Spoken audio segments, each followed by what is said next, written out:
sworn James had a hat like this. He did. Did you steal it? No, he gave it to me. Oh. That's nice. It was a birthday present. Oh, so he just gave you one of his old hats? Yeah, he just gave me that hat. Yeah. Sounds cool. And I gave him a JoJo hat. We trade hats. Trade hats all the time? Yeah. Trade hats like we trade dicks. I don't know if you knew they're detachable. It's like a suction cup. More like a strap-on. I mean, that's what it is. Strap on. Strap off. Ah!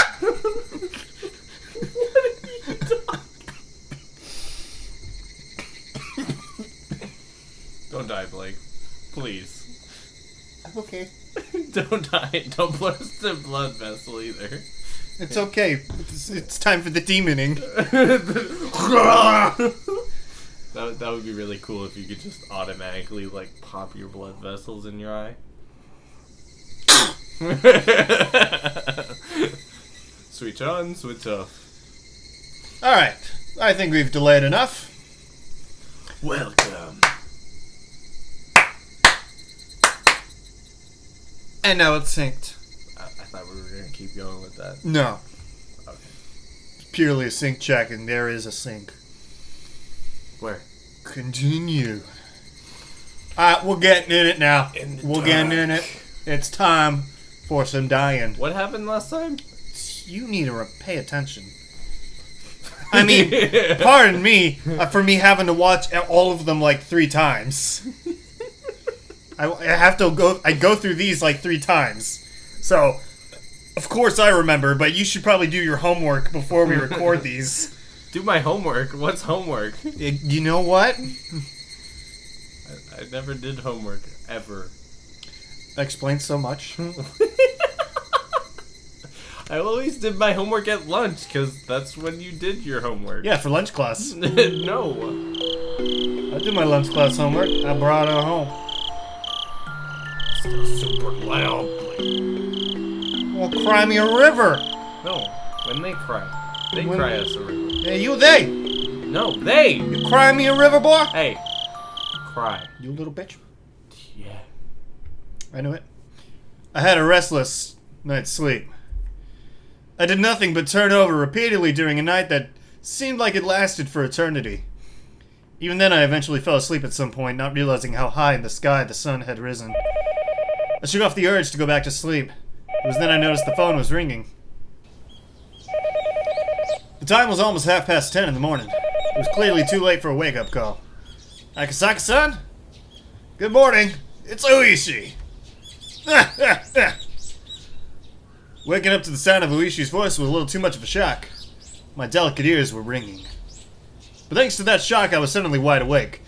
Hello! Good morning. Huh? Could it be you just woke up? Even though you're on assignment? It's still not good to be asleep during regular business hours. You're absolutely right. I'll be more careful in the future. I have another tidbit that might wake you up even more. There is something interesting mixed in with Lost and Found in the Namizawa police box. Lost and Found? Let's leave the details for when you get here. You think you'll be able to make it before noon? No, I'll be there right away. I wish you already knew what my mission was. Since Oishi said it was something that would wake me up inside, it was hard to believe that would be relevant to me.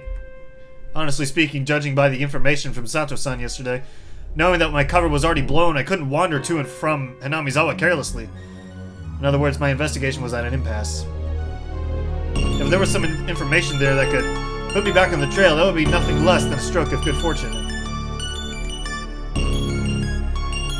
After vigorously washing my face, I pulled on my jacket and hailed a taxi, heading towards the Okinomiya police station.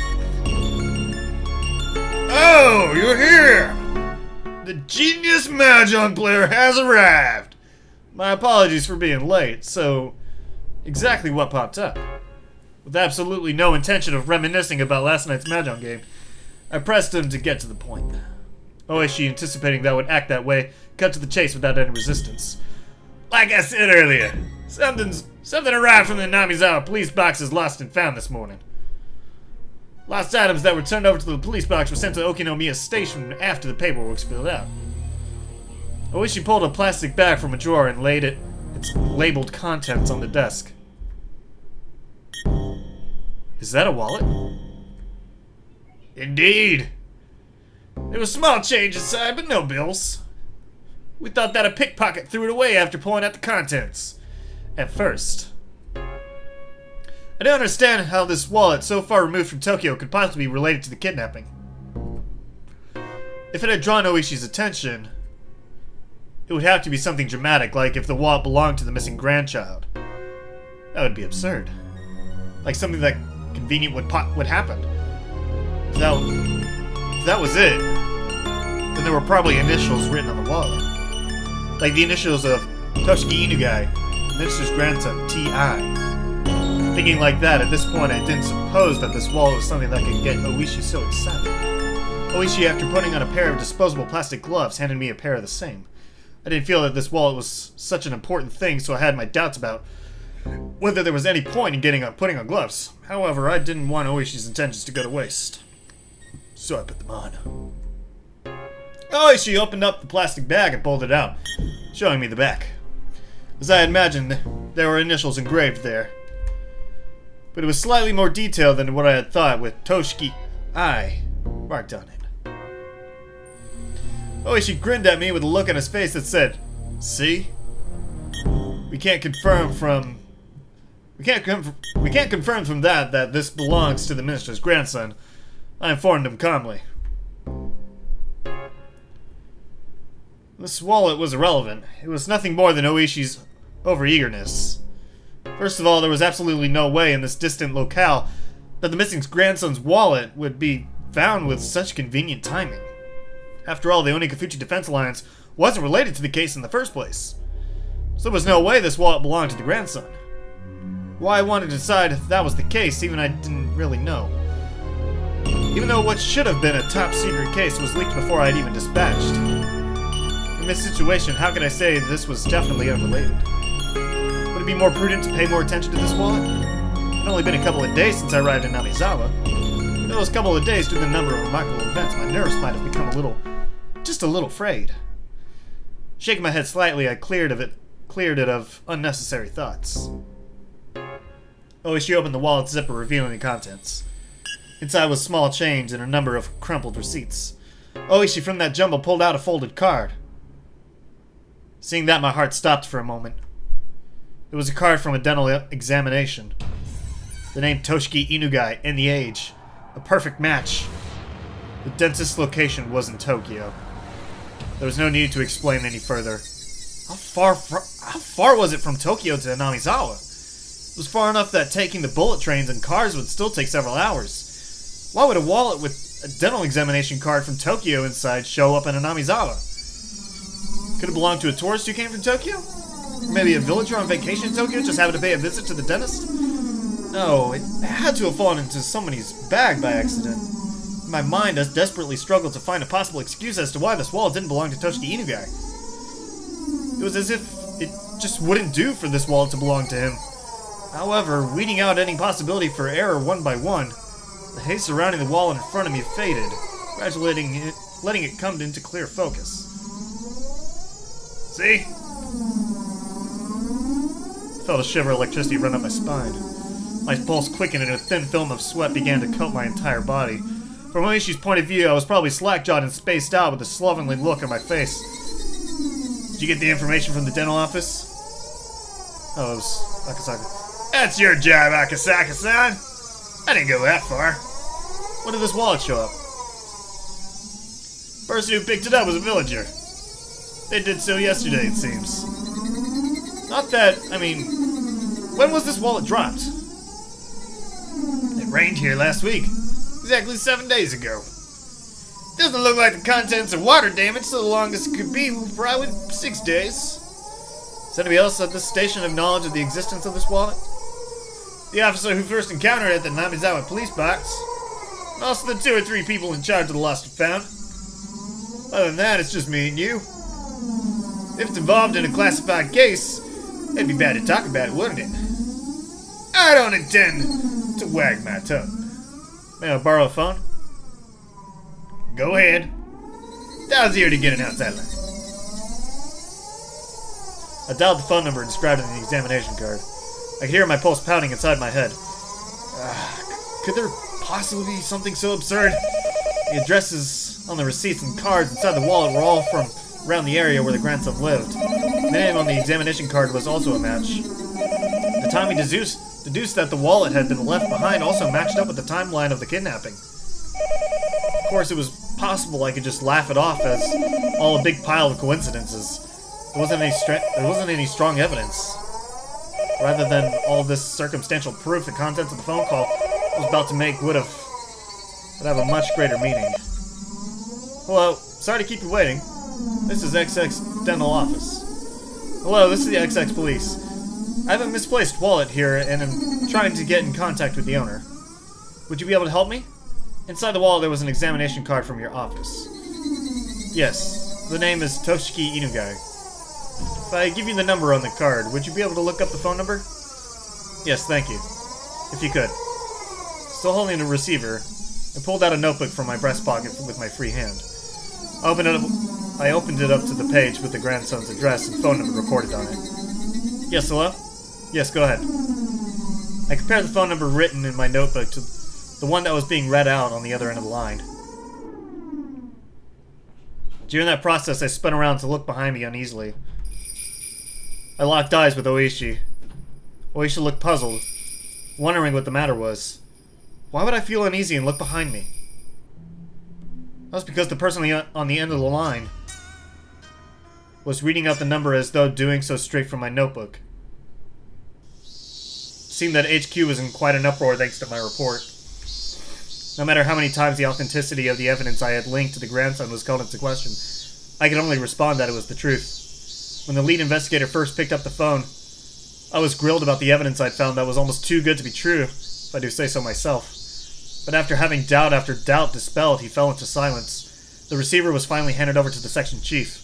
When he picked it up, the background thrum on the other end of the line disappeared, and I knew that it had gone completely silent.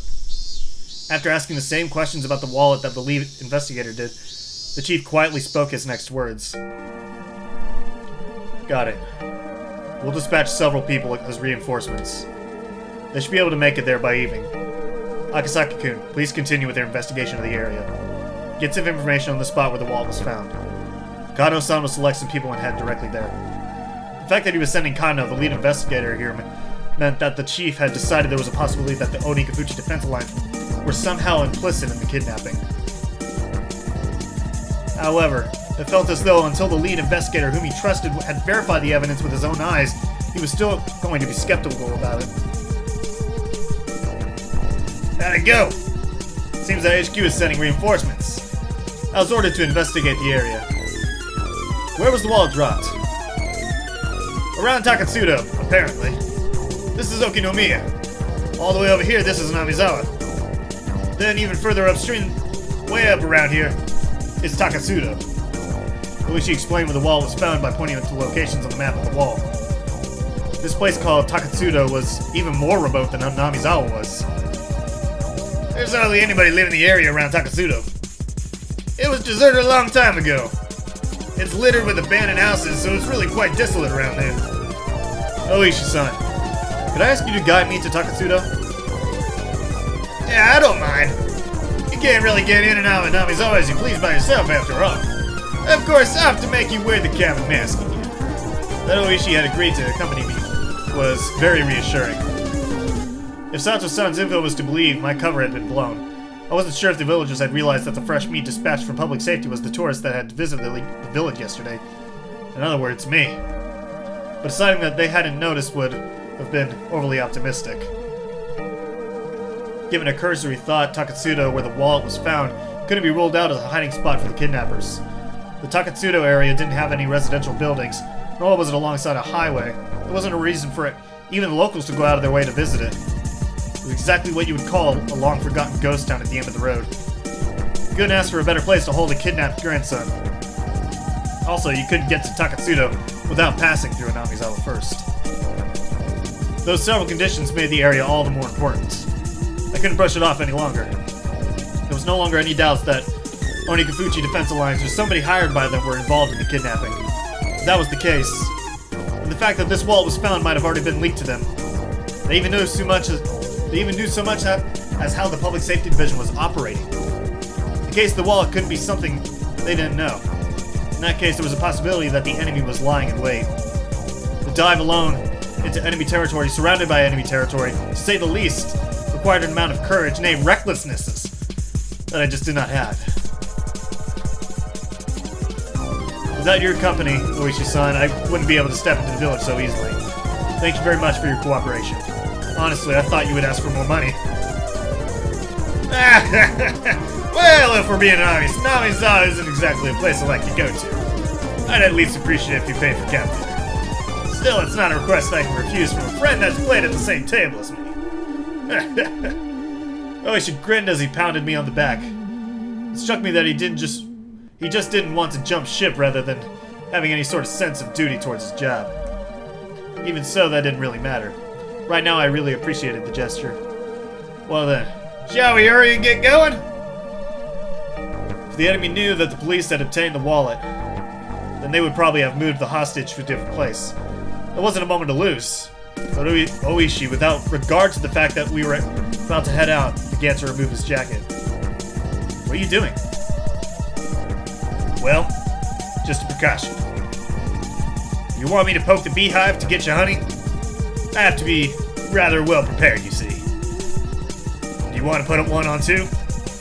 What Oishi pulled from the drawer below the desk was a stab-proof vest. We about to get in it.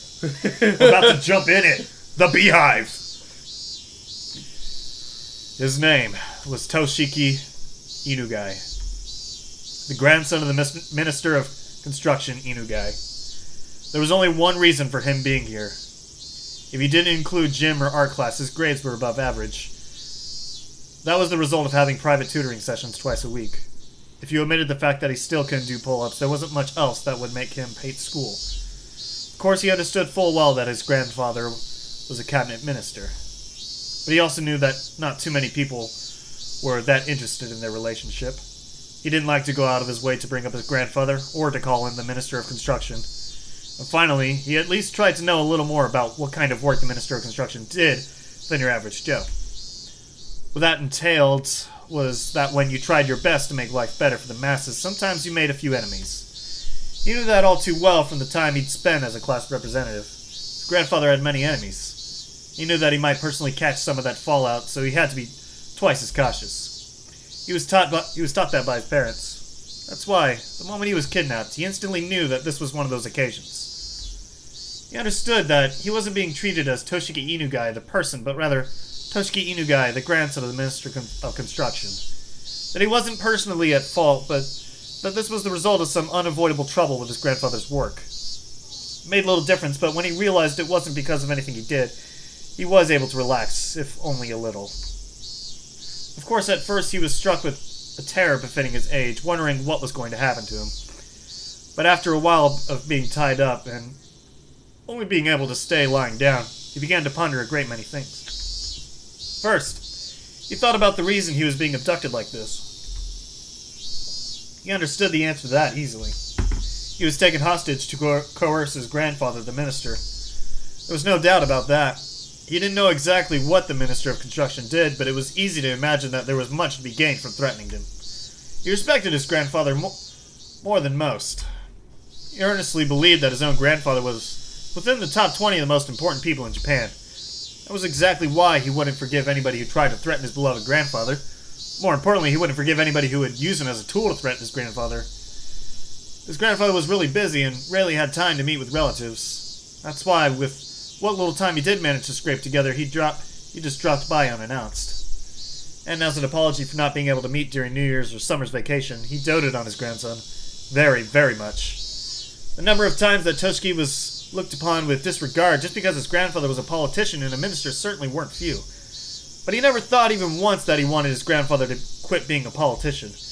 Because it was his beloved grandfather, he wanted him to continue his career as long as possible from the bottom of his heart. However, Toshiki was now being held hostage and his grandfather was being threatened. His grandfather, who called him the apple of his eye, was surely suffering. Might do anything to save his grandson. Maybe even putting aside his ideology if it was required to save his grandson. He might cave into the culprit's demands if it meant saving his grandson.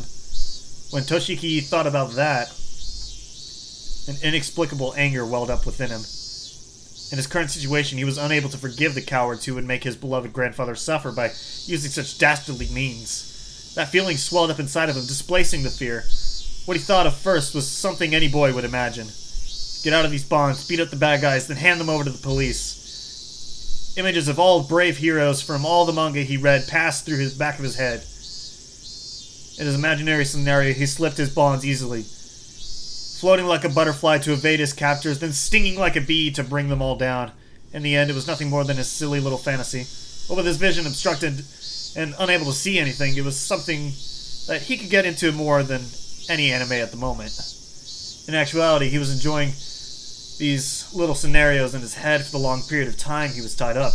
His captors hadn't really done anything to him that they would feel sorry for. However, eventually he began to grow tired of his fantasies. The more realistic scenarios began to run through his head. It was then he realized that none of them were a solution. Yes, he wanted to do something for his grandfather who was being threatened. That he was being held here to inflict pain on his grandfather was the thing that he could least forgive, and also the most vexing. Then he noticed. There was a much simpler way he could save his grandfather without having to beat up his despicable captors. That was to remove himself as a hostage from the hands of these villains. If he was to disappear from here, his captors would have nothing to threaten his grandfather with. The captors had restrained him, but they didn't treat him roughly, and they made sure he was fed well enough, meaning at most he was nothing more than the means for the threat. They weren't looking to bully or kill him out of spite. If he behaved, no ill would befall him.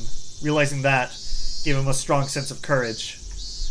And carrying his train of thought this far, he let it run its course to its natural conclusion. Right now, at this moment, Toshiki Inuga had decided to escape. His ears had been stuffed with a sponge-like material, acting as makeshift earplugs. However, they didn't actually do much to block out any sound, and he could overhear everything his captors were saying. Realizing that this was to his advantage, even when his captors spoke to him, he acted like he couldn't hear them due to the earplugs. His captors, thinking that he couldn't hear their conversation, talked about all sorts of things without any reservations. Thanks to that, he was able to obtain various pieces of information. First off, this wasn't Tokyo. It seemed that this was quite a distance away, and on top of that, on the countryside, nestled deep in the mountains. It also seemed that his captors were inconvenienced living out here, so he could deduce that this place was far removed from any sort of town. Finally, when they went out to buy food or other supplies, they would always take a car. That fact caused him some dismay, because he knew that the method he learned at school of running around blindly while shouting for help wouldn't work here. He paused his little mental escape scenario there. His ultimate goal was to find somebody who would help him. If somebody who fit that description wasn't close by, his chances of escaping successfully grew slim. A desolate, far-off land deep in the mountains. A place where you couldn't even go shopping without using a car. In this situation, escaping would be very difficult. He grew depressed, and after a little while he returned to his original scenario. Imagining becoming a hero like in the manga he read and beating down his captors became his respite. However, as he played those delusions out in his head, his heart, hating to surrender, continued to search for a way to escape. And then he thought of a way. If the goal was far away, then all he had to do was get closer. His goal in a nutshell was to find somebody who would help him. In other words, somebody other than his captors. If he faked being sick, then his captors would have to take him to the hospital or bring a doctor to him. They would probably be reluctant to do that, but he already knew that the hostage was more important than anything. In the off chance that something happened, like him dying, occurred, they wouldn't be able to threaten anybody anymore. Luckily, he had an experience that would help him fake a serious illness. At the end of last year, he was inadvertently involved in a car accident and had to undergo surgery. The scar from that surgery was still clearly visible on his lower torso. He recalled the pain and suffering from that time. The existence of that experience would make a huge impact on the realism of his performance. He was quite confident in his ability to fake an illness. His captors at first took that as a sign he needed to use the washroom. Untying only his arms, they tried to bring him there while he was still blindfolded. But he didn't try to get up. His hands, now free, only clutched at his abdomen as he writhed in agony. Hey, what's wrong? Does your stomach hurt? He still had his earplugs in, so he had to pretend he didn't hear his captors asking the question. He was about to nod, so he hurriedly had to stop himself. What's the matter? Yeah, the kid's clutching at his stomach. Must be a stomachache or something. His captors looked down on his suffering for a bit. One of them proposed a course of action while another laid his doubts that Toshiki might be faking it. What's wrong, boy? Your tummy hurt? His ears are plugged so he can't hear you. Well, that's a problem. Do we got any medicine in the works on stomach pain? Might want to go to the pharmacy and buy some. When it comes to stomach pain, there's a bunch of different meds in it, isn't there? As long as we don't know the cause, we shouldn't just buy him any old medicine. He's holding his stomach. Maybe he's just constipated. If you buy him some medicine for the mebble, then maybe that'll calm him down. It won't kill him if we're wrong, neither. Don't decide something like that on your own. Might be appendicitis or something. My uncle suddenly got it a while ago. That was pretty scary. One of the captors leaned over beside the boy, who was bent over in agony. I feel sorry for the kid. Whoa, his whole body's covered in sweat. Is it your stomach? Does it hurt? Hey, if it hurts, you shouldn't clutch at so tightly. It'd only make it worse. Realizing that his captors were concerned about his stomach, he inadvertently let his shirt right up, letting the scar from his surgery come into plain view. His vision was still obscured with packing tape, so he couldn't see the reaction to the scar. But his captors were taken aback, and judging from their momentary silence, he had obtained the reaction he was looking for. Hey, this is bad. This scar, it's not that old. Does the boy have a fever? Is there a thermometer around? No way we have one. But that's a lot of sweat. Yeah, his forehead feels pretty hot, I think. I've heard that under prolonged stress, old wounds can be aggravated. Then what do we do? Are you saying the medicine won't work? We don't know what surgery the scar was from. But in any case, this is bad.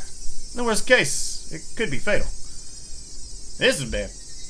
This is really, really bad. Maybe we should have a doctor take a look at it. At this rate, there's a chance that he might suddenly die on us. Toshiki Inugai, with those few words, knew that the situation was progressing exactly as he envisioned it. Snickering to himself on the inside, pressed his acting further. He didn't even need to see to know that his captors were panicked or running around like chickens with their heads cut off at the troublesome turn of events. Should we take him to the clinic? No, that's no good. Probably be better if the doctor came here. Dr. Iria, you mean? Is that okay? Will that be alright? It'd be worse if anything happened to the hostage. Nothing we can do. It's an emergency. One of the captors hurriedly left in the car. Another of the men, completely shaken up at this point, wiped the sweat from his forehead with a handkerchief. Looked like they were bringing a doctor. As long as the doctor wasn't an accomplice, that doctor was his goal. He was someone he should seek help from. His captors were probably aware of that happening. They would be prepared for it. This would all come down to luck. Some of the sweat emerging from his brow was from that nervousness. At that moment, the packing tape that was covering his eyes and ears was torn off. The burning light that he was seeing for the first time in several days hurt his eyes. After that, the gag that made it hard for him to breathe was also removed. Are you alright, kid? We're bringing a doctor to you now. Just hold on for a bit. God. The doctor was coming. Now, how was he going to ask for help, and how was he going to get away from his captors? A plethora of thoughts began swirling through his mind. I think you know this already, but don't say anything unnecessary to the doctor. We don't want to hurt you or anything. You understand that, right? Toshiki Inugai nodded while feigning pain and obedience. His expectations and the enemy's expectations. Whether they doubted he was faking his illness or not, they knew what his goal was and would try to stop it. His stomach contracted from the stress of this gambit, making it seem like his stomach really was starting to hurt. No, it really was. But there was no reason to panic. If he failed with his approach to the doctor, there was nothing to lose. If there was something to lose, it was his method of faking illness to get in touch with the doctor. If he could think of other methods from here on out, it wasn't much. But at the present, this was the easiest and most dramatic way he could think of. The more he thought about it, the more it looked like this was his first and last gambit. Eventually, he heard the sound of a car approaching once again. The sound of the car doors being hurriedly open and shut. The sounds of several footsteps approaching. A young man in a white medical coat. As he acknowledged the boy, a suspicious look showed itself on his face. Who's he? He's not one of the kids from the village, is he? The captors didn't respond. From the looks of it, the young doctor had realized this was an abnormal situation. One of the captors talked threateningly. That's got nothing to do with you, Doc! Ooh. For a while, the doctor and the captors silently glared at one another. However, unable to stand the sight of the boy continuing to suffer, the doctor, as the captors had hoped, didn't press any further. I'm concerned about this old surgical scar. What kind of operation was it? We don't know. Huh. I should really bring him back to the clinic. Doc, we really can't really do that. I don't get this guy. The doctor said he wanted to bring the boy back to the clinic, but the captors simply silently shook their heads at the notion. It was a fleeting hope, but it was only natural that the captors would refuse. That moment, his eyes met with the doctor's. Seeing that the boy's painful state was abnormal, the doctor suspected it was a serious illness. Are you alright? I'm a doctor. When was this surgical scar from? Last year. During the winter. From an accident. An accident? I see. This is a problem. He couldn't let the doctor figure out that he was faking it here. He had to somehow figure out some way to keep this going and tell the doctor that he was being confined and needed help. I'm going to touch the affected area, okay? If it hurts, tell me where. Ah! Seeing that it was extremely painful, the doctor crossed his arms and began to ponder. He had to somehow get himself to a hospital. Toshiki Inugai faking this illness was the performance of a lifetime. We'll see how this goes down. Break time! He's smart. Very, very smart. I'm instituting a new rule. This is break time for me. Break time? This is break time for me. Just a little bit? A little bit of break time. Alright. Your neck. Alright, so, Joey. What's up? Mid-video discussion. You think he's gonna make... Do you think this plan's gonna pull off? You think it's gonna work? I think Dr. Irie is part of them. I don't know. I mean, Dr. Irie seems very neutral. It's very possible he's a neutral party. But I don't think he does not know of this kidnapping. For sure, he does not know of the kidnapping, because otherwise he would be aware of this. Yeah, and wouldn't get angry. Because he's genuinely, curious. Unless he's acting... And I don't see why he would. To make... That makes no sense. It wouldn't make sense for him to pretend that he doesn't know. That accomplishes nothing. Honestly, it accomplishes nothing. So, that's not the case. Unless he's trying to trick the kid into thinking that his plan is working. Like, come on, that's like supervillain level of dastardly. And I don't think he's that. I mean... And it's like, oh, you played right into my trap card! No, that's not the case. Dr. Irie doesn't know. He doesn't know, but where does that take it from here? And what's going to happen when Akasaka gets there? Are they still going to be there? Are they going to be gone? Ooh, that might be bad for him because he might leave and go to the village. And they're already gone. And they're already gone. And they go to the Hinamizawa village. Now... They could pass each other or something. Yeah. I don't know. We'll see how this plays out. Alright, back from the break. I had a good amount of water. To break. Anyway. Good work, everyone. I know it's hot, but please do your best. If you catch anybody illegally dumping, please contact someone immediately. We'll act quickly. Thank you for your cooperation, Oishi-san. Please. A gap wide enough for a single car was opened up in the barricade.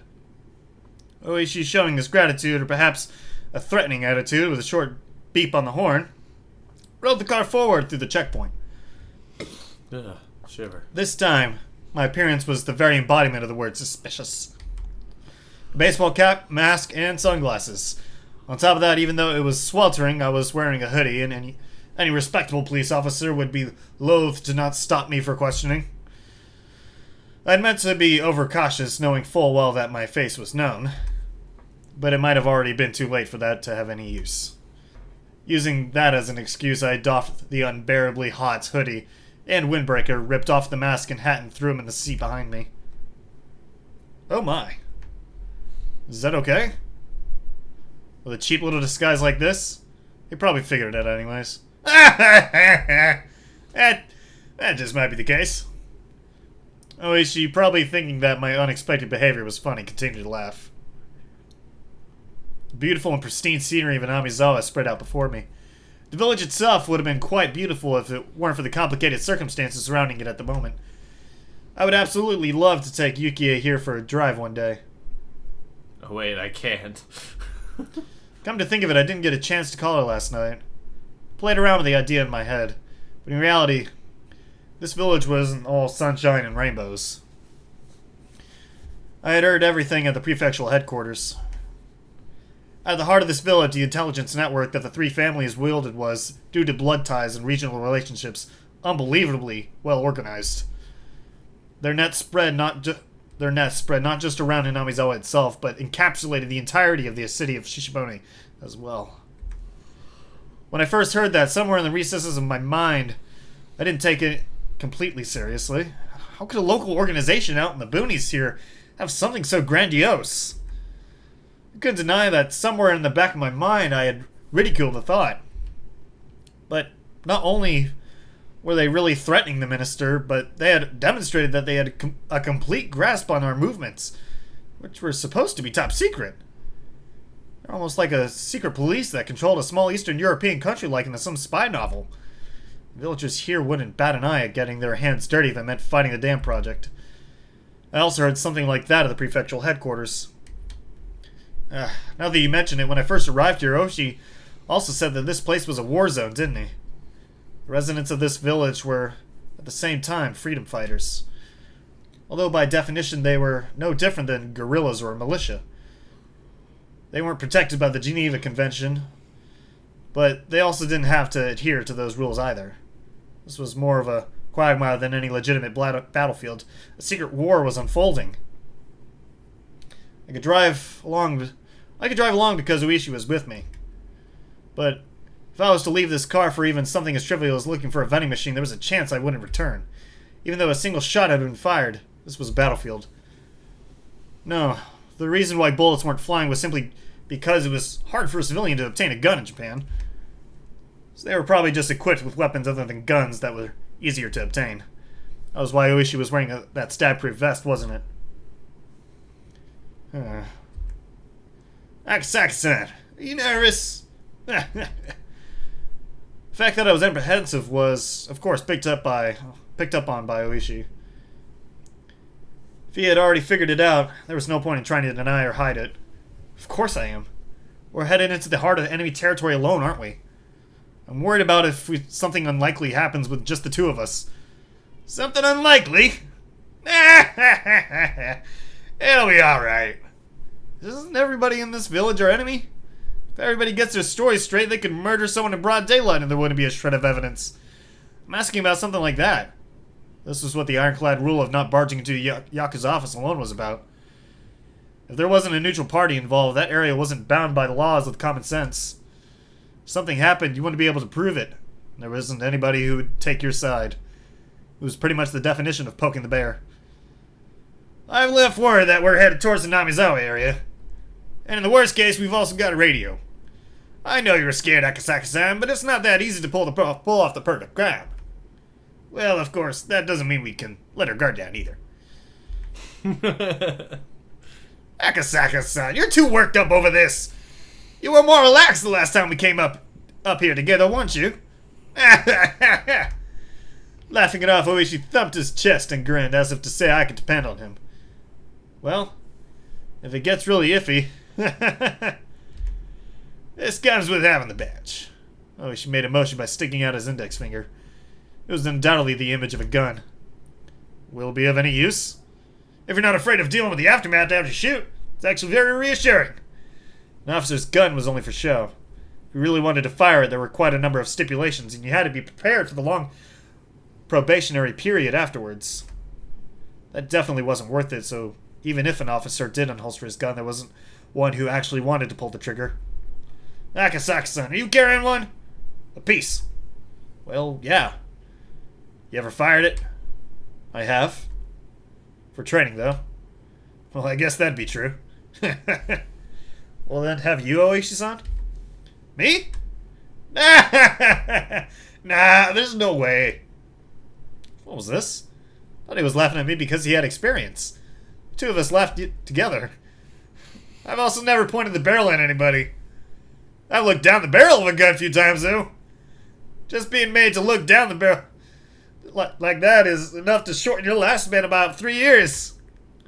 Even if he had never fired a gun before, you couldn't even begin to compare the amount of experience Oishi had over me.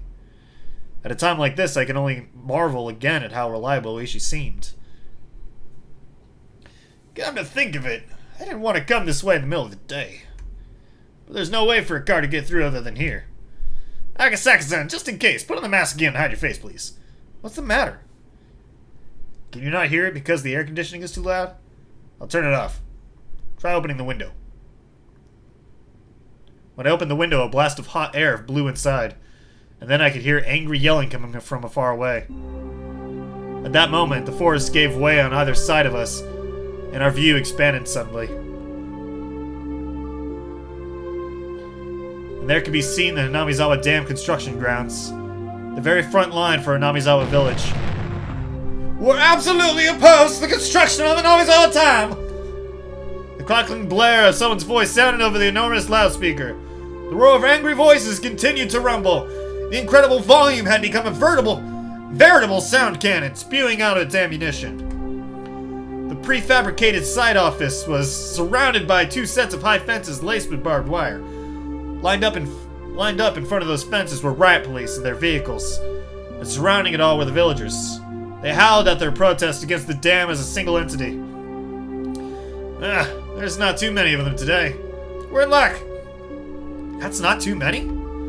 Yeah, when there's a lot of them, the crowd reaches as far as the road. You wouldn't be able to inch forward in a car. At first, due to their overwhelming intensity, it looked to me like there was more people than there actually was, but upon closer inspection, there were at most 50 to 70 of them. But the 6 or 7 propaganda trucks that lined up that looked like they belonged to a band of thugs were a strange enough sight. Villagers were also wearing helmets and bandanas, as well as covering their faces with masks, adding to the oddity of it all. Propaganda trucks, after braying their chorus, had their volume turned up even higher and began to flood the area with sutras. To say that the noise was downright violent wouldn't be an understatement. From this distance, it was still this loud. The glass in the office was probably rattling from the noise. They can't do anything there but take it. Those riot squad guys, every one of them is wearing earplugs. They're still having their hearing damaged. Poor sobs. Can't you do something about it with noise ordinance laws? Our prefecture doesn't have any laws regarding noise ordinance. Also, those are sutras, right? We can't regulate religious activities. Those guys are pretty smart. Is what I think, Oishi said. Actually, no matter how tightly the window was shut, the booming sound of the sutras still filled the car. I couldn't even hear what Oishi, who was sitting right next to me, was saying. As the car approached the line of propaganda trucks, the blare became difficult to bear. It wasn't enough just to plug my ears with my fingers, I had to hold my head to keep my skull from splitting apart. If I had seen this terrifying energy sooner, I would have probably understood what a Namizawa village was much quicker. Now I knew. They wouldn't blink an eye at sacrificing themselves in order to protect their hometown. So goddamn noisy. Shut up, shut up, shut up! My head throbbed and it felt like it was going to split apart. My eardrums crackled, and on top of it all, I felt like I was going to throw up. With the road crowded with the throng of squatters, the propaganda trucks, and the riot police's vehicles, it was in no way easy to get by. Even if you tried to shoo the squatters with the car horn, they were also wearing earplugs, oblivious to noises from the outside world, and wouldn't easily move. The car could only inch forward at a snail's pace. Even then, the car eventually got through, starting to leave the tumultuous noise behind. Hey, the ball guy that was playing mahjong with us last night. Remember him? I remember that there was an older person who didn't exactly mince words. That guy, Oishi, called him old man. There was something like that. You see, he's the foreman of the main construction site. He's probably holed up in that prefab building, trying to work while irritated out of his mind. Poor fella. I wouldn't be able to stand it if it's like that every day. Yeah, there's no end to the number of people who can't handle it and quit. But every time that happens, their wages go up, so I won't say it's in vain. Even having to deal with all that noise and hostility, they still made a wage that Oishi found enviable. Damn it, these guys. They hear or can't they? A group of squatters were in the way of the car. Oishi, sufficiently annoyed, laid into the horn. But there was no indication that they were moving anytime soon. And this did. Could they not even hear a car horn? Or did they hear it and were being malicious? If there were any riot police nearby, they would have made people move, but it just so happened there weren't any around here. Ah, jeez. Wait just a minute. Oishi opened up the door. A hot, airy, and even more heated roar of the crowd spilled into the car. Oishi said something as he grinned wildly, but I couldn't hear what it was. He was getting them to move. Something like that? Oishi stepped out of the car and closed the door. The din faded slightly. I stared blankly as Oishi headed towards the group and started some sort of conversation. Maybe we'd find the minister's grandson in Takatsudo. At the very least, I wanted to find him there. Find him and slip the cursed bonds of this incomprehensible village. I can only pray. At that moment, a shadow was suddenly cast over me. Somebody was standing right outside of the passenger side window, blocking the sunlight. I spun around, looked up, and realized who the backlit figure was. Huh? It was a girl. It was Rikafure. The girl stared down at me with a bored look in her eyes. I didn't have any justification for it, but I felt like I had been found by somebody I shouldn't have been found by. To fill the silence, I raised my hand as I mouthed a meek greeting. Of course, there was no way she heard my small voice in this clamor. But even then, she should have seen me wave my hand in greeting. In spite of that, she simply stared down at me with a cold look on her face.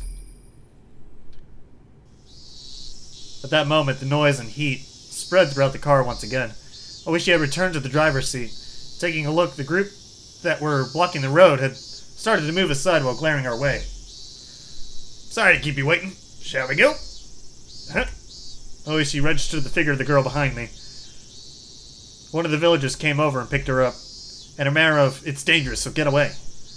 It was then that she whispered one or two words, however, I couldn't hear any of it. Well then, let's go. I'm gonna gun it. Okay? But of course, still within the speed limit. As if to shake off the still audible angry voices, Oishi floored the gas. Along with the roar and along with the roar and the din of the shouting, the villagers and the girl quickly disappeared behind us. As soon as we're through here, we're in Takatsudo. Are you okay if we end up getting into a firefight?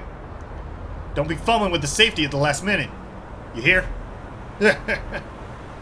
Oishi laughed mockingly again. I was more concerned with what the girl had said. However, I was vaguely bothered by it. What was he trying to say with that apathetic and candid expression? I suppose it's normal if you're nervous from here on out. But if you don't deal with it, there's a chance you might do something rash. But there was no longer a way to confirm what the girl had tried to tell me. It might have been the girl who warned me to go back to Tokyo again, or else was saying to me, who is here now, ignoring that warning. Even though I warned you. What a fool. I had the feeling she said something like that. God damn it. It's getting good. It's getting juicy. I think there might be two more. Oh, it's not done. It's not done. Oh, it said, hold up a minute. Oh, it's like, you thought you were done, Blake? No, you got more reading to do. You got more reading to And then you got chips. If you were to call Namizawa a rather lonely village, then Takatsuta was outright desolate. For your everyday city boy like me, I just couldn't understand why anybody would force themselves to live here. There were signs that people had, but they were all covered in dust or enveloped in ivy, indicating that it was all abandoned.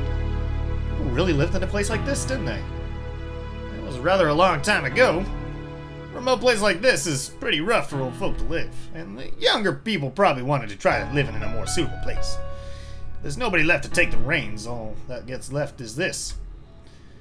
Even if I had no personal attachment to the village, seeing the disused buildings made me feel a little sentimental. It seemed that Oishi also felt the same way. Was the wallet found over here? The person who found it must have had a good reason to come out to this desolate place. Yeah, there's some villagers who have a field out in the mountains here. They pass by here in the morning and evenings. The villagers who work in the fields walk by here every day. No way! They probably go as far as they can by car. So, in the early mornings and evenings, they pass by here and just happen to find a single wallet? They probably did. Where exactly did they say they found it? In a thicket, just a bit further ahead.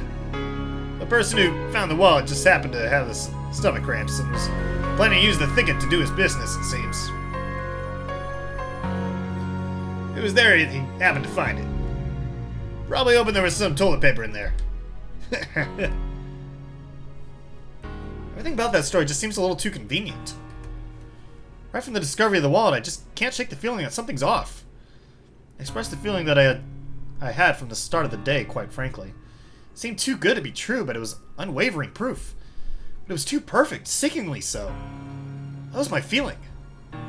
Might actually be onto something by saying it's all a little too perfect. Meaning? The truth is, I heard a little something from a friend of mine in the 4th Division, where Oryo Sonozaki referenced kidnapping of the minister's grandson. She referenced it? Yeah. It's been several days since the minister's grandson's been kidnapped. Oh boy. It'd be nice if they let him go soon. Seems that old Oreo muttered something like that while on her veranda. And that little musing was conveyed to various people working deep behind the scenes of the Sonozaki family. Right. I had heard something earlier from Sato-san, the informant.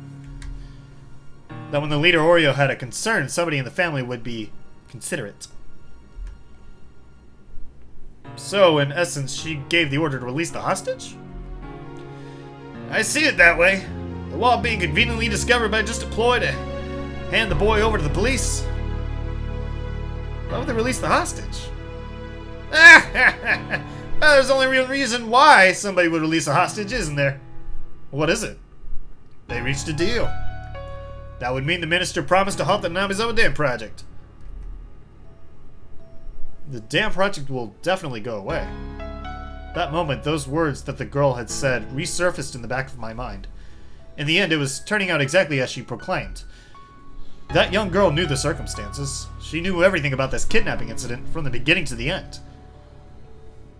Akasaka. Akasaka. The girl unexpectedly called my name. What is it? Go back to Tokyo. Huh?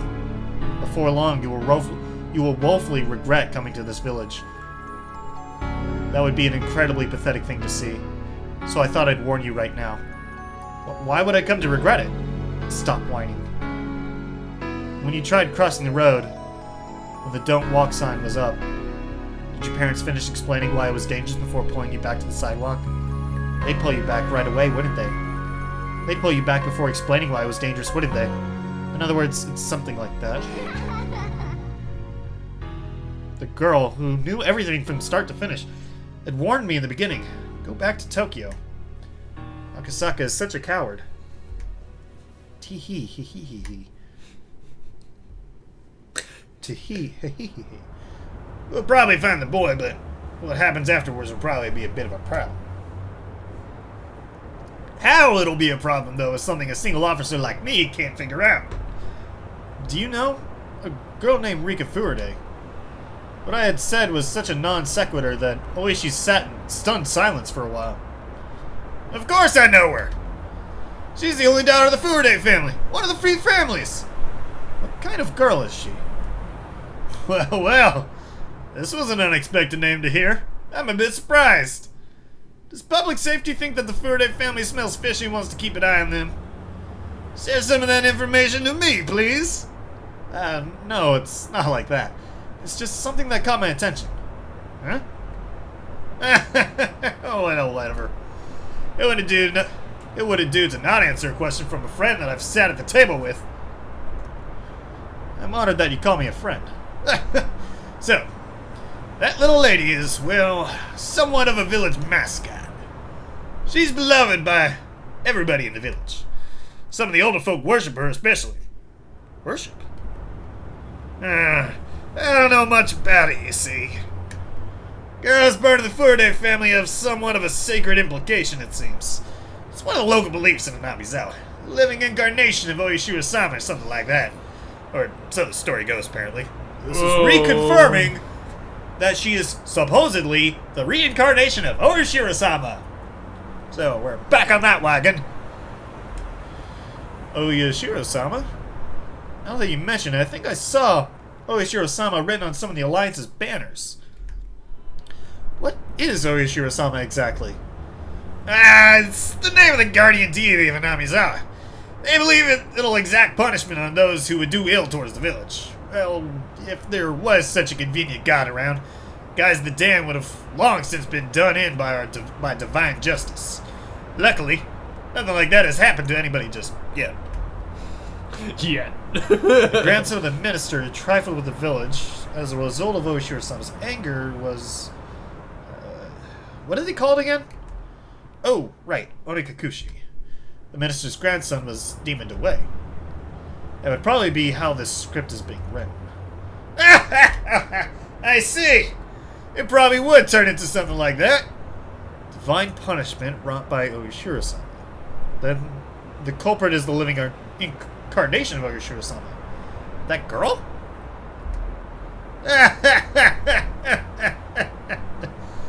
Even I didn't know exactly what I was saying. The fact that Oishi laughed it off was a bit of a relief. Oishi's joyous laughter was so infectious that I began to laugh like an idiot as well. Oh. This is unusual. Oishi, after laying into the horn several times, rolled the window down and leaned out, waving his arms in an exaggerated manner. It was a car headed the opposite way. Until now, we hadn't run into any other cars except our own. I am totally right. And of all places, it was at this desolate location. It seemed that Oishi knew the owner of that car. The other car also chirped its horn and came to the stop. Dr. Yurie! Good afternoon!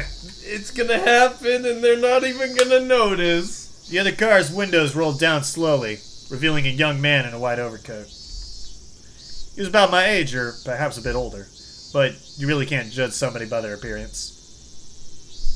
Why, if it isn't Oishi-san. Good afternoon. Fancy meeting you here. That's my line, Doctor. I never thought I'd see you here. What happened? Oh, nothing. Just a little house call. Oh, really?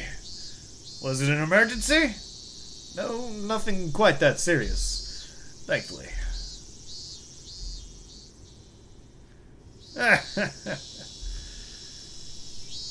I'll take my leave here. If I don't get back quickly, my staff will be angry with me. Being the head of a clinic must be tough. Well then, take care. The young doctor named Irie, after gesturing his farewell, drove forwards and soon disappeared around a corner. Oishi also drove forward, but soon came to a stop again. He pulled out a warm map book from the dash. His expression didn't have an ounce of irreverence. He was perfectly serious. What is it? The clinic shouldn't be making any house calls today. Must have been quite an emergency, otherwise a patient with some extenuating circumstances. Oishi flipped through the pages, opening up to the map of Takatsudo. After that, he took a look around and started to figure out what our current location was. Are you saying that emergency is suspicious? Didn't I say? There's hardly anybody that lives in the Takatsudo area. The road we're on right now is here. Dr. Irie had come from this direction. Having no sense of our surroundings, I couldn't digest anything about the place he was indicating on the map. We're heading towards the spot where the wallet was found. By the way, that's over here, but see? If you're heading to one of the few residences in Takatsudo, it's the wrong road. Meaning, Dr. Irie came from a direction where there are no residents? As long as somebody is working in the fields between these mountains didn't collapse. But if somebody collapses and you call a doctor, normally you'd bring them back with you for a more detailed examination. But just now, Dr. Irie said it was nothing serious. And it didn't seem like anybody else was in the car with him. I wish she didn't say any more than that. I also said nothing more. That doctor just now examined a patient. Close by. Only that. The noisy radio had suddenly gone quiet. The sky had just as suddenly turned an oppressive color. As Oishi mused that it might start to rain, a torrential downpour started, as though trying not to disappoint him. Eventually, Oishi stopped the car. The only sounds to break the silence were the percussion of the rain on the roof and the soft squeak of the windshield wipers. Let's do this a bit of hush-hush, shall we? Saying that in a quiet voice, he exited the car without an umbrella, careful not to make any noise. Oishi leaned over, indicating the other side of the thicket. He was pointing to a prefabricated shed and a car that was parked beside it. The car looked obviously well cared for. It wasn't a vehicle that had been left there for several years. What's that shed? It contains equipment used by the Forestry Service. I heard that they don't go near it except during the summertime. Does that car belong to someone from the Forestry Service then? Dunno. Doesn't look like an official vehicle though. Oishi was playing it cool, but my nervousness was gradually increasing. Just in case. Saying that, Oishi returned to the car. Thought he was going to get an umbrella, but he had grabbed the onboard radio instead. Hello, this is Oishi. Do you read? Greetings. Greetings. Yes, this is the Okinomiya SB. Oishi-san, we read you loud and clear. Over. I'm currently in front of the Forestry Services equipment shed. Not the one in the direction of the Yagouchi. The one in the Takatsudo. We head there from Inamizawa. Affirmative. Copy that. There's some suspicious people in the shed. Proceeding to investigate. If you don't hear back from me in 5 minutes, get in touch with the local police substation and have them send a cruiser as soon as possible. If you would, please. Understood. Well then, shall we go take a look? I'm getting this cringy feeling that Oishi is in on this. I don't believe so. It's a cringy feeling. I'm against that feeling entirely. Since he was first confined here, he had heard the sound of a car multiple times. So he just thought that the far-off sound was more of the same. However, the reaction from his captors was until now something he hadn't seen before.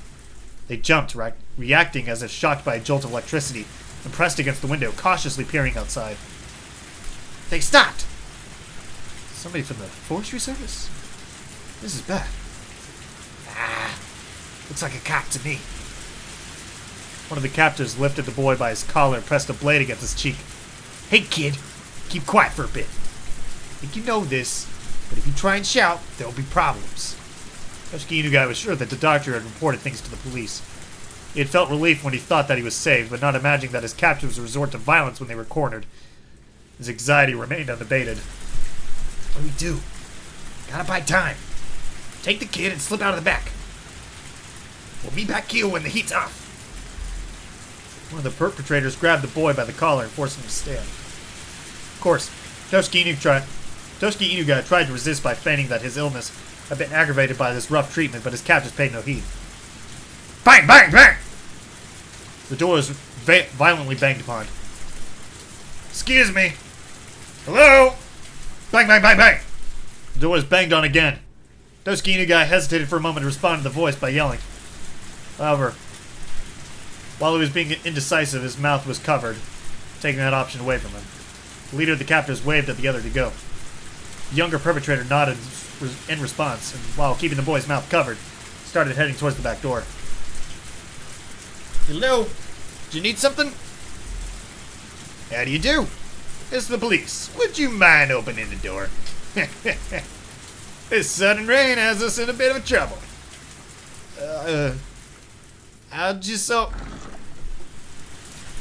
The moment the lock was undone, Oishi forced the door open. With a gleam of menace in his eyes, he pushed the man aside as he stepped into the room. Then in the small empty room, he was able to quickly discern that the boy he was looking for was nowhere to be seen. Huh. There's an equipment shed for the forestry service. But there's nothing here at all. There's nothing inside the room that would indicate this was an equipment shed. There was only a mountain of blankets indicating that somebody was sleeping here alongside empty food packets strewn about. It's been empty for some time now. Never seen no equipment stored around here. This is a forestry services building, isn't it? Are you from the forestry service? How about you, police? Two of them glared at each other suspiciously. Both Oishi and the man steadfastly refused to reveal their identity before the other did. The man, judging from the sharp look in his Oishi's eyes, realized that it would be hard to talk his way out of this one. No matter what he said, the most time he could buy would probably be only a few dozen seconds. Only the sound of rain filled this tense moment. Just then he heard the sound of a struggle from afar off. Oishi had a hunch. There was no doubt that Akasaka, who was circling around back, had run into the perpetrators who was trying to slip away.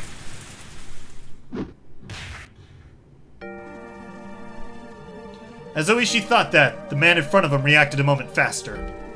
The man swung with an attack that was more intended to obscure Oishi's vision, rather than actually hit him in the face. Seizing his opportunity, the man aimed to kick at Oishi's groin without any hesitation, but he missed his mark and was unable to land that critical blow. The man, trying to pin Oishi, grabbed him by the base of his neck with both hands and fiercely tried to push him down. But as Oishi fell backwards, as if kicking the man upwards, he dug his foot into the man's midsection. With that leg acting as a fulcrum, the man was flung by the falling Oishi as if by a circling throw. The two of them squared off in the pouring rain. Isn't this interesting? You wanna go? Oishi is trying to cheer himself on, grinning smugly. He then stood up while brushing the mud off himself. Even though he countered the assault, Oishi was getting up rather awkwardly compared to the man who he threw. He swiftly sprang to his feet. Oishi-san! Hurry! Oh, that was Akasaka. Oishi-san, hurry! Akasaka's voice rang out from the distance. Judging from the distress in his voice, he was already engaged in a fight and wanted Oishi to reconvene with him. But Oishi's hands were full as well. Akasaka-san! Sorry, but can you wait a bit? The man raised both fists in a stance that hinted at him being acquainted with karate, or some of the form of martial art. Of course, Oishi, as an officer of the law, was decently versed in judo.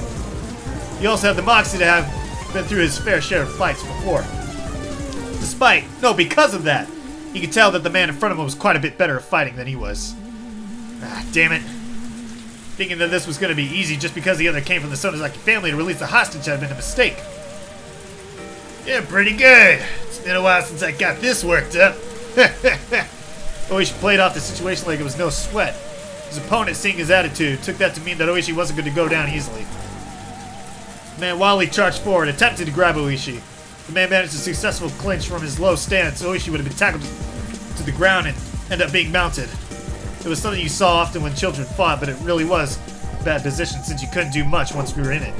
Oishi responded to that move, also lowered his stance to collide with the man head-on. The moment they clashed, Oishi grabbed the man's lapel. As he yanked the lapel forward, upwards, he smashed into the man's solar plexus with the elbow of the same arm. It was a move from Oishi's own personal brand of brawling judo. He then grabbed on with his free hand and attempted to throw his opponent with both hands. But the man lowered his center of gravity and swung his arms in a large arc, entwining them with Oishi's. Not only that, but he had forced both Oishi's elbows to the outside, and Oishi, now in an awkward position, was in danger of exposing his back with his hand still clutching the man's chest. This guy practiced Aikido or grappling, didn't he? Oishi, cursing the fact that his fingers were twisted into the man's shirt, couldn't get away. Released his grip, but he was still in the awkward position of being bent over. And to top it off, at zero range, the man was able to read Oishi's movements completely as he tried to squirm his way into a better position. And then took the palms of his hands and swiftly clapped them over both of Oishi's ears. Arr! Clapping the ears in any other martial art except for self-defense was basically forbidden. Karate and judo didn't recognize it as a legal technique. It was that much of a simple and dangerous attack. Oishi raised both his hands and tried to reflexively clutch at his own ears. But before that could happen, the man wrapped his arms around Oishi's neck. His thick biceps clenched firmly around the base of Oishi's neck like a vice. Oishi instinctively thought he was going to be killed. After all, it wasn't hard to believe that a man like this, who was accustomed to fighting, could crush his opponent's neck from this position. But his opponent didn't do that. He had chosen to keep his hold and force Oishi to lose consciousness. That's why Oishi, at that moment, even though his face was twitching, was grinning widely. Even though his opponent had a chance to kill him, he didn't choose to. He was thinking, this guy has no intention of killing me.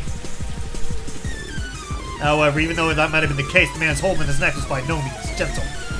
In no time at all, Oishi's consciousness began to fade. Having the experience of being taken down countless times in judo during his student days, Oishi was utterly resigned to the fact that it was over.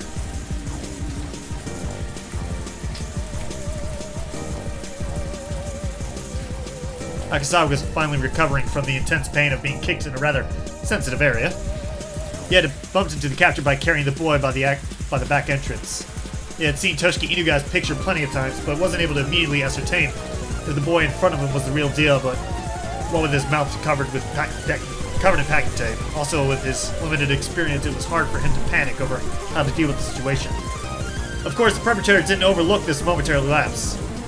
His kick landed squarely in a critical spot, with Akasaka not even having time to call for help. As the man flung the boy over his shoulders, he headed towards the front of the shed. But upon hearing Oishi's bellowing voice, he gave up on going that direction. He then dashed off toward the forest. As if the weight of the boy slung over his shoulders wasn't there. Akasaka was lost for a moment. Meeting up with Oishi, who was fighting with the enemy, was by far the safer option. But he couldn't just lose sight of the fleeing man. Akasaka stood up and chased out the captor's back. He ran through a short thicket, branches and falling leaves crunching underfoot. The tips of branches raked and clawed at him, small scratches inscribing themselves on his body one after another. He kept on stepping into puddles and mud, and his shoes were soon filled with murky water. For Akasaka, traveling through this unexplored forest was, even though this was an emergency situation, extremely unpleasant. Stop! This is the police! As he said that, he regretted immediately, as it was but a waste of breath. There wasn't a thief in the world that would politely stop when told by the police. To a city boy like Akasaka, running through this forest was an arduous task. However, it must have been no easy task either for the man carrying the minister's grandson. He neither gained nor lost ground in his pursuit. Akasaka, upon realizing that, gained back a bit of composure. Just keep on chasing him. We were running in the same conditions. In fact, the man running with an awkward stride was at far more of a disadvantage. They couldn't run forever. Eventually, he'd definitely trip and fall. As long as he was being hounded, he would definitely stumble. And soon his wish was fulfilled. Whoa! The man who had stepped in something and lost his balance was no longer able to bear the weight of the boy dropping him. Akasaka, in all honesty, didn't care about the perpetrator at all. It was as long as he could ensure the safety of Toshiki Inugai. So if the perpetrator ran off by himself, it was perfectly acceptable. But it seemed that Toshiki Inugai was important to the man as well, and didn't elect to just run away empty-handed. Akasaka didn't know what to do in this kind of situation. His first priority should probably be to ensure the safety of the boy, subduing his capture being less important. Grappling with the perpetrator wasn't something he had planned on. but most likely it was either do or die. Akasaka's moment of indecision proved to be fatal. The man, aiming right between him, or rather through both of Akasaka's eyes, struck out with a jab. Not wanting that, Akasaka raised both his hands to shield his face. At that moment, the man kicked at his unguarded midsection. Pain almost felt like his vital organs were being squeezed out of his body, but he latched onto his opponent's leg. His opponent didn't hesitate one bit. Leading with his seized foot, the man jumped up at Akasaka, applying pressure and pushing him down. Akasaka was unable to withstand that and fell, but under no circumstances was he letting go of that leg. The two men fell together in a tangled heap. The man was desperate to pull his leg free from Akasaka, but having fallen in an awkward position, was unable to. The two of them rolled around on the ground, floundering about, trying to gain an advantage. But Akasaka, who was holding onto his opponent's knee with both hands, and that opponent, with complete freedom to move his upper body, were in two complete different situations. The man gained a positional advantage on Akasaka, who was still latched onto his leg and couldn't move away, and pounded full force on his head with both his fists. Not only that, he found a rock nearby and beat it against Akasaka's skull. Thwack, thwack, thwack! The difference between being hit with a fist and being hit with a rock was vast.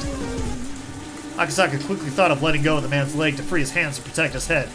But if he let go here, the man would get away. If he didn't dig in here, everything would be for naught. The boy he was trying to save was right there. He was going to save him and go back to Tokyo. If he could do that, then it was goodbye to this freakish village. Bam! Crack! Thud!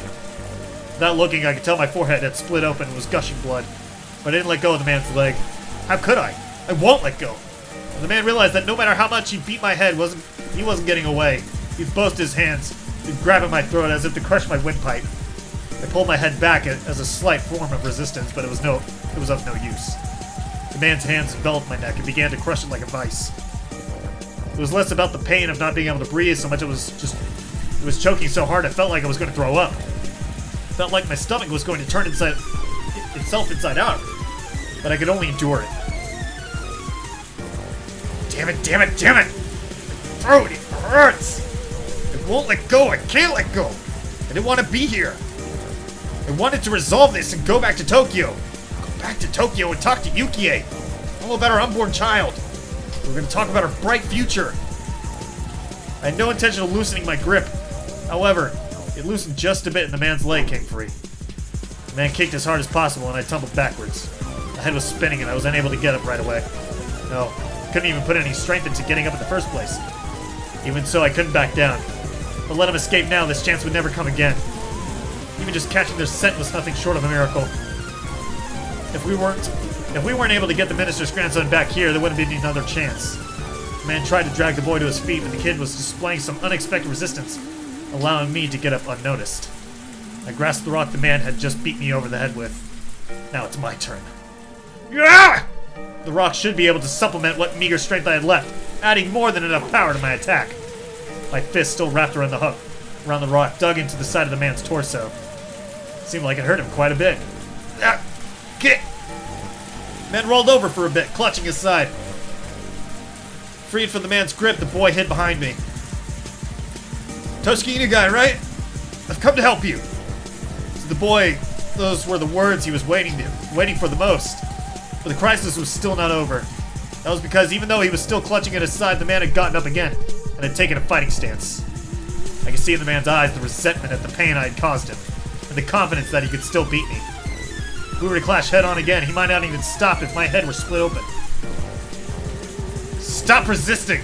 Surrender quietly! You should just hand over the boy! Hand the boy over. Do you want me to snap your neck? Who would listen to you now? Reinforcements are already on their way. There's nowhere for you to run! He reacted adversely to the word reinforcements. That was because he now knew that arguing like this wasn't just a waste of time, but put him closer and closer to danger. Realizing that, the man shifted mental gears almost too quickly. Let's finish this fast. How about this? What the man pulled out from his back pocket was, of all things, a gun. Of course I'm a police officer. It's not like I don't know what a gun is. Having one pointed at me was something I'd never experienced before. Was it real? Of course it was! There's no way I'd be a rebel gun in a situation like this. Put both your hands behind your bed and lay down quietly. Don't get cocky, you villain. I won't do anything you say. You stupid idiot! Do you not know what this is without me shooting you with it? Then shoot! Reinforcements will hear the gunshot and head right over here. Are you stupid? We're in the middle of the forest, and on top of that, it's raining. They'll never hear a thing. As long as he still held that gun, no matter how much I wanted to yell at him. Or no matter how much I yelled at him, I was at a distinct disadvantage. But I still had a fighting chance. If I were in his shoes, instead of wasting time yelling at each other like this, I would just shoot him and take the boy. That way was the fastest and would suppress any sort of further resistance from him. But the man was demanding my surrender without having fired a shot, meaning that he either didn't want to shoot or couldn't. In other words, the man in front of me was soft. If I could buy even just a little more time, the factors that would lead to my victory were numerous. Oishi was probably on his way, and the reinforcements we called for before coming here should already be well on their way too. Not only that, they should have contacted the local police box. Without a doubt, somebody stationed in the village would be here much quicker than that. Damn it! Do I have to pull a bullet in you to understand how dangerous this thing is? There's no escape. Don't add to your crimes. At that moment, I heard the rustling of foliage and heavy footsteps approaching. If Oishi was coming here, it was a whole new ballgame. The man couldn't have more than one gun. Oishi-san! Over here! Over here! Huh? I thought that time was on my side. But I had failed to even imagine that the enemy could also have reinforcements. You could tell the man who had just appeared was one of the perpetrators just by looking at him. What are you doing? Don't hurry up, the police will get here! Stop lollygagging! Damn it! What happened to Oishi-san? Ah, the chubby fella? He's down for the count. Yes? Damn it. The boy, sensitive to the impending danger, curled up behind my back. How could this be? Damn it! Your buddy isn't coming. Serves you right. Shoe's on the other foot now. As I backed up against a large tree while still protecting the boy, the second man also pulled out a gun. Won't be saying this twice. Put your hands on your head and lie down. I refuse! Bang! Bang! As I shouted in protest, blood erupted from my left shoulder. It took a few moments to register that I had been shot. Compared to the one from the movies and TV dramas, the first actual gunshot I heard was simple and mundane. In fact, the sound was more akin to small fireworks I used to buy from the corner store as a kid. But there was no comparing the pain. It was a fear you knew only after you've been shot. Sir? Are you okay? Are you okay? The boy in his confusion tugged at my clothes, agitating the wound even further. I wanted to put a bold face and reassure him, but my voice was hoarse and had the opposite effect. I'm alright. I already called for backup. There'll be a full squad here soon. It'll be quicker to put through your head before the cops get here. But the family said no needless killing, so I'm taking it easy on you. Don't mess with me or I ain't on back. This was bad. It was very, very bad. This second man was a completely different beast than the first. He had no signs of indecisiveness or mercy. If this man said he'd shoot, he'd shoot. He wasn't somebody that a man like me could buy time from. I really hated to admit it, but at that moment, the image of Yukie's smiling face crossed the back of my mind. I knew what that meant. I was warning myself to not throw away my life over a matter of pride. Of course, I didn't want to die here. I was just starting a new life with Yukie, and I wanted to see the face of our soon-to-be-born child. Why should I risk my life for some minister's grandson when I was at such a critical juncture in my own life?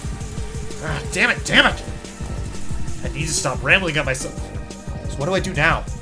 Give up the boy and extend my own life? What a good idea. Everybody's life is precious.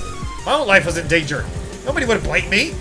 God damn it, it hurts. It hurts. If I had known it would be this painful, I wouldn't have played the tough guy.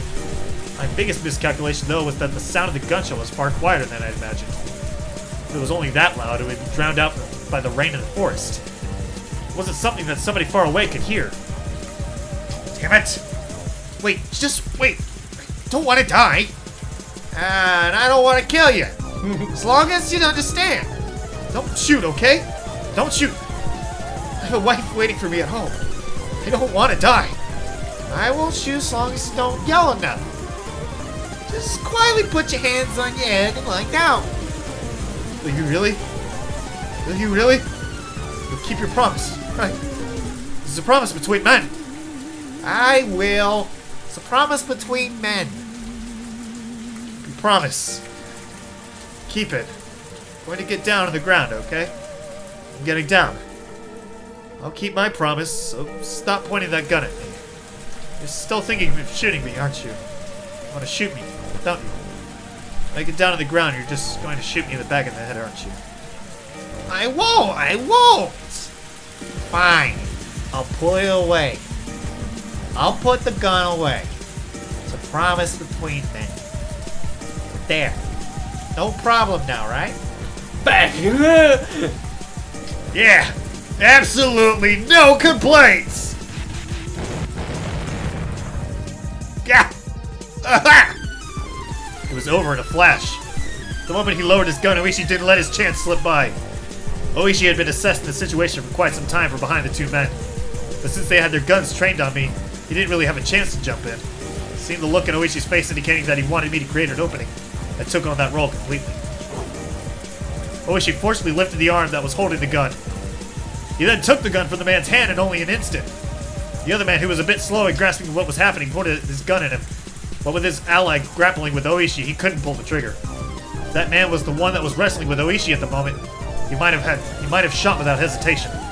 But this man wouldn't shoot. He couldn't shoot. Oishi kicked the other man away, and while aiming the stolen gun with his left hand, pulled out his own. With guns akimbo, he was aiming at both men at the same time.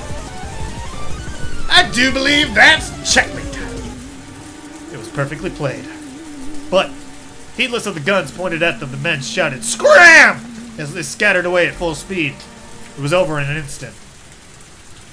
Those two running away, without putting up a fight, was honestly unexpected. Oishi, quietly clicking his tongue in admonishment, slipped both guns into his pants pockets. Tis. Those guys know their stuff. Huh? What do you mean? An officer won't fire at somebody who's fleeing. I want to keep my pension here. Oishi and I grinned at each other. Are you Toshiki Inu guy? Grandson of the Minister of Construction Inu guy? Yes. This is going to be a major incident. Probably only cut the tail of the lizard, though. Oishi smiled amusedly. The fact that the Onikafuchi Defense Alliance, or rather the Sonozaki family behind them, was pulling the strings was apparent, but proving it wouldn't be easy. And with apologies to Oishi, this incident was unlikely to go public. If this caused an uproar, it would obviously lead to the minister losing his office. With HQ having decided that doing so was in the national interest, this probably would be cleaned up quietly. It might be a rough way of saying it, but this was born in the shadows and was going to die in the shadows. Oishi probably already understood the implications behind this incident. For the time being, let's cordon off the area. Since it seems that one of them still has a gun. After that, let's get Inugai-kun to safety and get you to the hospital. As the tension in the situation faded, the pain from the gunshot wound in my shoulder blossomed once again. My forehead was also stinging painfully, and I'd grown hot enough to start a fire. Thinking that the tension had caused me to sweat, I wiped my forehead, but what came off was a large amount of blood. I realized that my shirt had been stained bright crimson from the blood flowing from my head. I turned around. The boy was safe and sound. Without a doubt. There would probably be an investigation on the man who ran, but that was for another day. At this point in time, I could safely say we had cleared the major hurdle of securing the boy's safety. As soon as I recognized that, it felt like the lights in my head had been hit by a power failure. My knees buckled from underneath me, the ground there feeling as soft as a cloud. It didn't feel unpleasant, even as I was covered in the rain-soaked mud. Oishi came closer, asking if I was okay, but somehow I couldn't tell. I turned off the switch to the last light in my head. The exhaustion enveloped me. Sleep. Something softer than any blanket wrapped around me.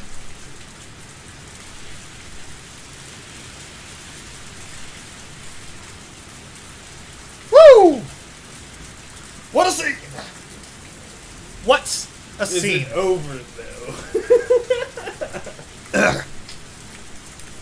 Yes. Very kind person. So, this might be pertaining to who left the tip. Mission accomplished. The name of our new achievement. Here's the new tip. A very kind person. Let's get this tip in and then conjecture time! Patients admitted to the hospital can only accept calls at fixed times. That's why she wouldn't be receiving a call from him today. Yesterday she had teased him that he got lonely easily, so he might have struggled with the idea of calling her sooner. Though this is Yukie. Likely to be Yukie. It's much easier to imagine rather than that he might just be too busy to call. Because he's just that type of person. Yukie whispering that smile to herself. The announcement that visiting hours were over played over the hospital intercom along with some music. She exchanged pleasantries with the family of the patient that was staying in the same room as her. Probably eager for his mother to be discharged, their small child was wearing a beaming smile. That child's mother was pregnant in the bed next to mine with what may be their new brother or sister. They were probably ready to burst with the expectations, dreams, and worries of having a new sibling. Joys of a growing family. Bathing in those warm feelings, I stroked my own belly, which had grown quite large. I talked with him about how many children we wanted to have. We talked about how if we had 3, it would certainly be lively. However, there was the inescapable worry of whether I would be able to handle giving birth that many times. There isn't a mother out there who would hate to give birth because of that worry, though. Yukie, smiling as she said that to herself, gently stroked her stomach. The Metropolitan Public Safety Division, place where that man's sense of justice had led him. That person was actually a very gentle, very fragile person. He didn't talk much about the specifics, but I didn't think he was suited for the assignment he was on right now. But as long as he said he was going to try his best, I would watch over him warmly. Your father, you see, is a very hard worker, you know. Coochie coochie coo! Yukie seemed to be enjoying herself as she talked to her own belly. At that moment, Yukie suddenly became concerned about something and looked out the window. It used to be this time. Long ago.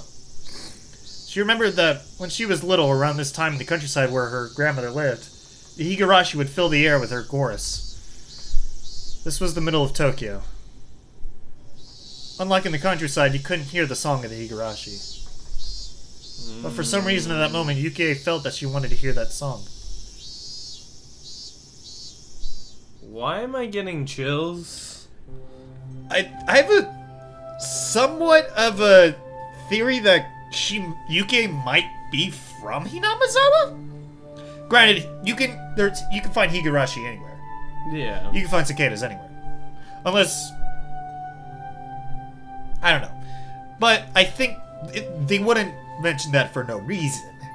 They wouldn't mention that for no reason. Did we ever run into a Yukie? I don't remember anybody named Yukie, so... I think for the sake of... I would say for now, let's just say that Yukie in this story exists in Tokyo in the present timeline as well. Most likely. I don't think we came across any Yukies. I don't think. I'm having trouble... I don't know why, but like, my mind is telling me that we've heard that name before. Somewhere. I don't think so. Okay. I don't think so. Maybe my brain is just going off on a tangent. And you are usually wrong about things, so I take everything you say with a grain of salt. Because you come up with some outlandish theories, I must say. But you're like, what if Oishi was actually Mio? In disguise. What are you talking about? That's the kind of shit you come up with.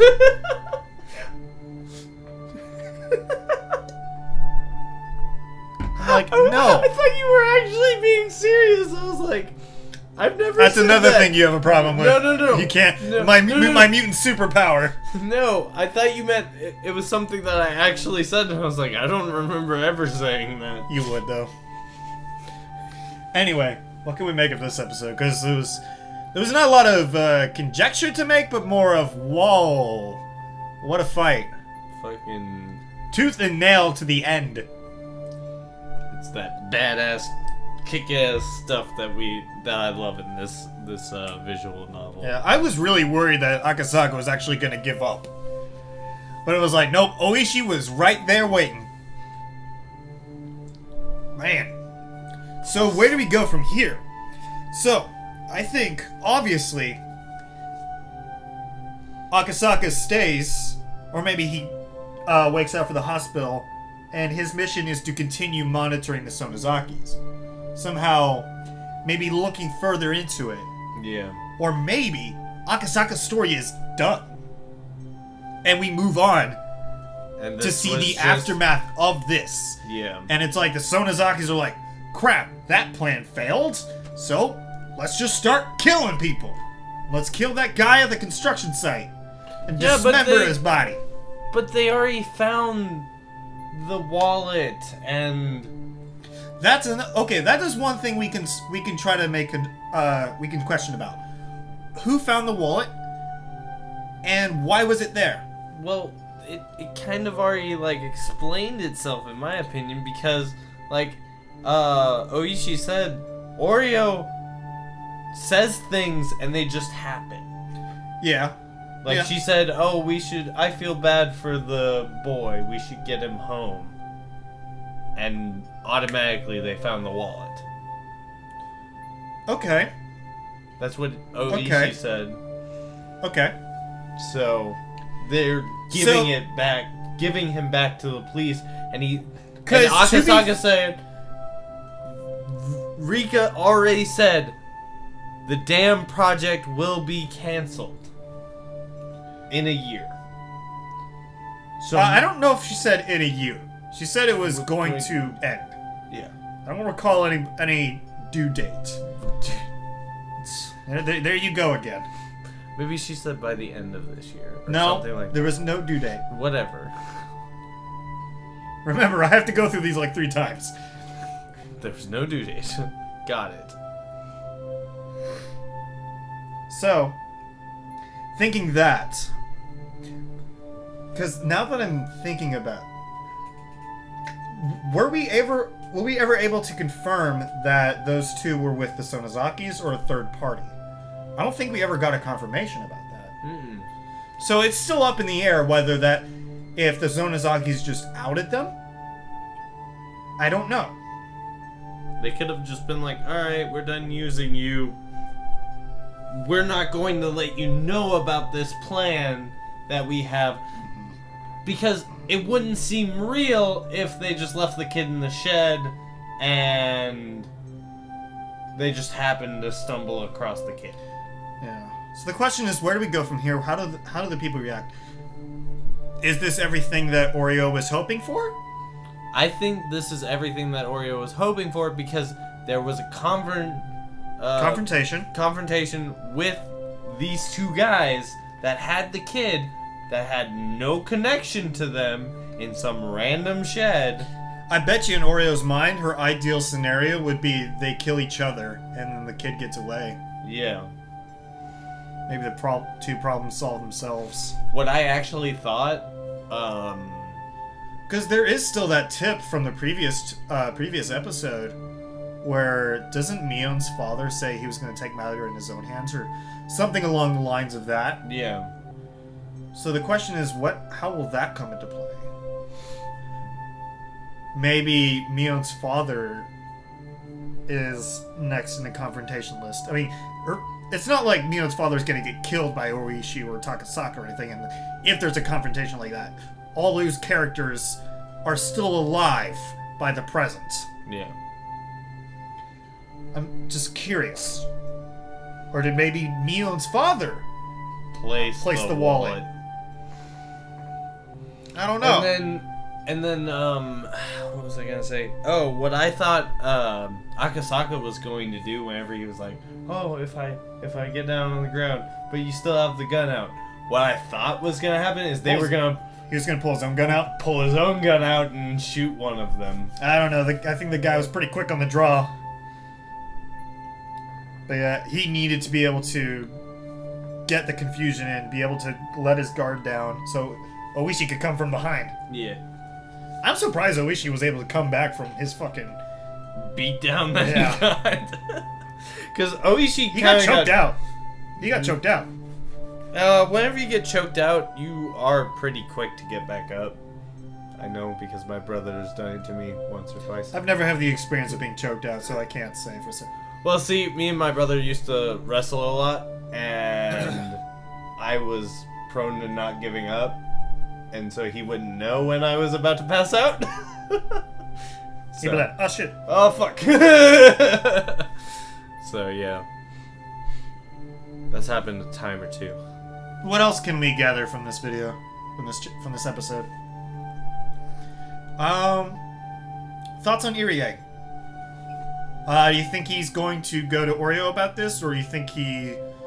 I don't think he's going to go to Oreo about. I think he's still maybe a neutral party. Yeah, he's more concerned about the health of. He's more concerned about his role as a doctor. Yeah, like I with think he Satoko, was. Yeah, I think he was willing. I think he was willing to try to accept the fact that he wasn't going to be able to get any form of information out of them, and try to see to his affliction. And maybe based on the gatherings he was able to make, he maybe deduced that he was faking it, and that something was up, and maybe he was going to come back to notify somebody. Well, if he would have wanted to notify somebody, why didn't he tell Oishi? Well, I have a feeling that maybe Irie doesn't trust Oishi. Oh. I mean, would you trust him with information? No. He's very unreadable. Yeah, it's really hard to expect. It's really hard to tell what Oishi's gonna do. Because he loves money. And you see that a lot. But then he does some, like, trustworthy stuff that you're like, damn. Like... Yeah, it's like, you can count on him, but at the same time, you gotta keep an eye on him. Yeah. Like, when push comes to shove, he will be there for you. But it's when he has his own motivation that you kind of have to put him into question. Yeah. So yeah, we'll see where things go from here after this episode, but we'll see y'all in the next one. Bye-bye. Bye, guys.